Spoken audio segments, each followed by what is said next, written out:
Kamalak jilolar aslida olam go'zalligining barchasi xuddi ana shu ranglar orqali qalblarimizga kirib borib uni rom aylaydi. Shundanmi ijod ahli, ayniqsa mo'yqalam sohiblari bo'yoqlardan foydalanish jarayonida ularni bir-biriga qo'shish natijasida hali ko'pchilikka ma'lum bo'lmagan ranglarni kashf qiladi. Ana shu yangilik o'zini falsafiy dunyoqarashi, hayotga bo'lgan muhabbati, orzu-istaklari bilan uyg'unlashgan holda turli xil obrazlarni yaratish uchun zamin vazifasini o'taydi.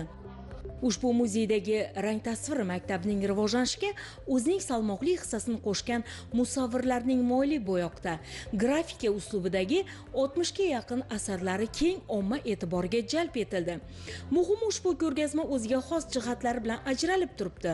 Ko'rgazmaning asosiy maqsadi o'zbek va rus rassomlarining 60-yillarga tegishli bo'lgan asarlar bilan tanishish, yosh avlodni vatanparvarlik ruhida tarbiyalash, tasviriy san'at haqida bilim darajasini oshirish bo'lib hisoblanadi. Shuningdek, o'sha davr rassomlarining Savitskiy bilan birgalikda uzoq yillar davomida samarali hamkorlik natijasida muzey takomillashib boradi. Ko'rgazmada namoyish etilayotgan 60-yillar rassomlari o'z davrida yangi estetik g'oyalarni keltirib chiqaradigan, ya'ni yangilik yaratuvchilar sifatida qabul qilindi. 60-yillar rassomlari ijodida rus avangard rassomlari merosining rivojlanishi, shuningdek 1920-1930-yillardagi rassomlarning tajribasini tahlil qilish istagini va temir pardaning ochilishi tufayli rassomlar Yevropa va Amerikaning zamonaviy san'atiga tanishish imkoniyatini ko'rish mumkin. Bugungi ko'rgazmamiz umuman boshqacha, o'zgacha o'tayapti, chunki bular kolleksiyamizda joy olgan muzeyimizning kartinalarida eng birinchilardan biri bo'lib ko'rsatilyapti. Ularning stili, yo'nalishlari, mavzusi umuman boshqacha. Muzeyimizda bu yerda hozir 50 dan ortiq kartinalar joy olgan bu ko'rgazmamizda. Bu kartinalar ko'p joylarda namoyish qilinmagan. Shunisi bilan ham o'zgacha. Mana shu ko'rgazmamiz bugun ko'rib turganingizdek ko'pchilik tashrif buyurdi, talabalar, institut, universitet o'qituvchilari, professorlari, rassomlar va boshqa sohada ishlaydiganlar, umuman boshqa muzeyda ishlaydiganlar kelib ko'ryapti. Ko'rib turganingizdek jo'shqin bir tortishuvlar, bir jo'shqin suhbatlar bilan o'tyapti, chunki bu kartinalar juda ham o'zgacha, odamda bir ko'ngildagi fikrlarni uyg'otadi. Bugungi ko'rgazmamizda odamlar qarab turganingizda ketgisi kelmayapti. Ko'rgazmada namoyish etilayotgan rassomlarning asarlari Rubashkin, Kanisheva, Netbayli, Shumyakin, Burmakin va Melnikovlar va boshqa rassomlarning turli xil uslub va yo'nalishlarda yaratilgan bo'lib, ular turli modernistik obrazlar va mavhum kompozitsiyalarni ham o'zida mujassam qilgan. Shuningdek, Savitskiyning mashhur to'plama tarixining yana bir sahifasini ochib beradi. Bu ko'rgazma Igor Vitalyevich Savitskiy mehnati bilan barpo etilgan, o'sha boyitilgan bizning kolleksiyamizni yana bitta qirrasini ochib beryapti. Bu ko'rgazmada dastavval bizning muzeyimiz dunyoga mashhur, o'sha 1920-30-yillar rus avangardi bilan dunyoga mashhur. Bu ko'rgazmada esa rus tasviriy san'atining yana bitta namoyandalarini, asarlarini ko'rishingiz mumkin va bu esa bizning muzeyimizda yoritib berilayotgan asarlarni boyligini va Igor Vitalyevich Savitskiyning mehnati samarasini yaqqol ko'rsatib beradi. Haqiqatdan aytsam, bu mana shu ko'rgazma orqali hattoki birinchi marta o'sha ko'rgazma ekspozitsiya zallarimizga chiqayotgan asarlar ham mavjud, chunki buni ko'rish bu tomoshabinlar uchun juda ham katta zavq bag'ishlaydi.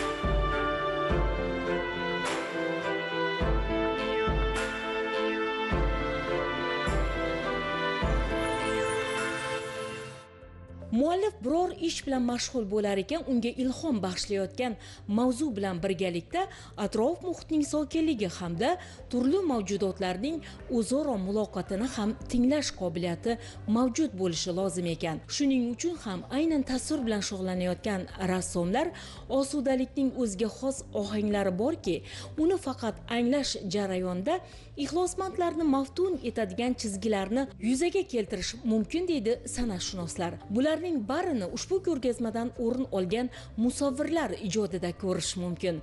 Rassomlarning ko'plab shaxsiy ko'rgazmasi va boshqa ko'plab ijod namunalari yurtimiz bo'ylab ko'rgazmalarda namoyish etildi. Игорь Витальевич Савицкий атындағы музейде 60-70 жылдардың художниклердің жұмыстары қойылған.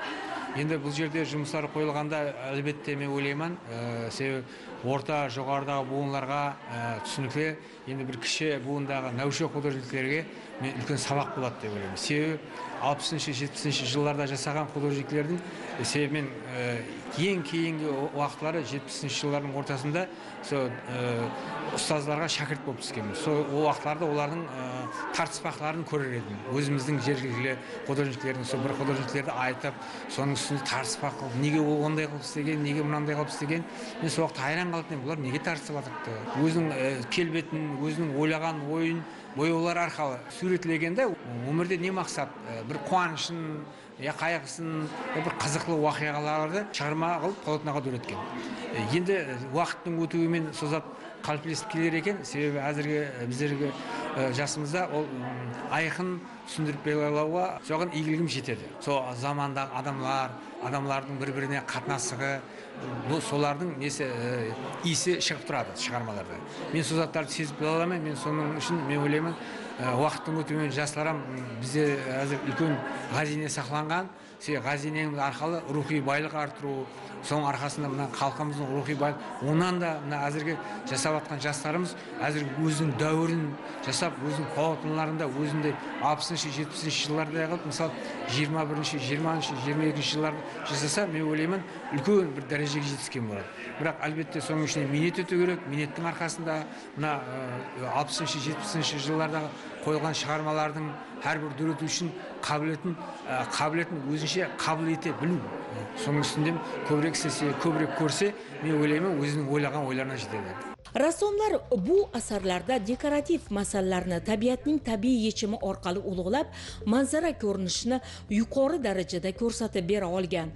Ko'rgazma ishtirokchilari bugungi kunda mamlakatimizda ijod ahli vakillari, ular qaysi yo'nalishda ijod qilinmasin, barchasi uchun keng imkoniyatlar yaratib berilganligini alohida ta'kidladilar. O'tkazilgan ko'rgazmaning ochilish marosimida so'zga chiqqanlar rassomlar ijodiga, uning alohida jihatlariga to'xtaldilar. Sababi ushbu rassomlarning odamlarga murojaati bu faqat va faqat o'zi chizgan asarlar, ranglar olamiga uyg'unlashgan tasvirlardir. Ana shu tasvirlar esa vatan mavzusini ifodalar ekan, tabiat, ekologiya, atrof muhitda ro'y berayotgan voqea hodisalarga bo'lgan munosabati orqali uni tomoshabinlarga namoyish etishga harakat qilganligini ko'ramiz. Har bir inson o'zi tug'ilib o'sgan ona vatanni faxr bilan tilga olib, uning har bir qarich yerini qadrlaydi. Ayniqsa ijodkor insonlarning vatanga bo'lgan muhabbatini tasvirlashi o'zgacha. Shundan so'ng ko'rgazma ishtirokchilari Mo'yqalam sohiblarining tug'ilgan yurtni tarannum etuvchi kartinalar bilan yaqindan tanishdi. Mazkur ko'rgazmaga turli avlod vakillari tomonidan yaratilgan eng bebaho asarlar tanlab olingan. Ular orasida bizning yurtimizga kelib o'z hayoti davomida ijod qilgan xorijlik rassomlarning yurtimiz qiyofasini aks ettirgan asarlari san'at shaydolarida katta taassurot qoldirdi. Shoir va yozuvchilar vatanga bo'lgan mehr muhabbatini marjon so'zlarda, bastakorlar musiqa sadolarida, rassomlar esa har xil ranglardagi bo'yoqlarda tasvirlaydi. Ko'rgazmaga qo'yilgan asarlarni tomosha qilar ekanmiz, ularda ona diyorimizning go'zalligini, tabiatning bebaho inomlarini, shuningdek, yil fasllarning o'zgachaligini ko'z oldimizga keltiramiz. Bir so'z bilan aytganda ushbu ko'rgazma orqali rassomlar ijodining yangi qirralarini keng ommaga ko'rsatish bilan birga ularning qilgan savobli ishlari kelajak avlodlarga qoldirgan boy ma'naviy merosi ulkan xazina ekanligi bor haqiqat. Dilorom Abdullayeva, Isfandiyor Begaydarov, O'zbekiston 24 telekanali uchun Nukus shahridan tayyorlandi.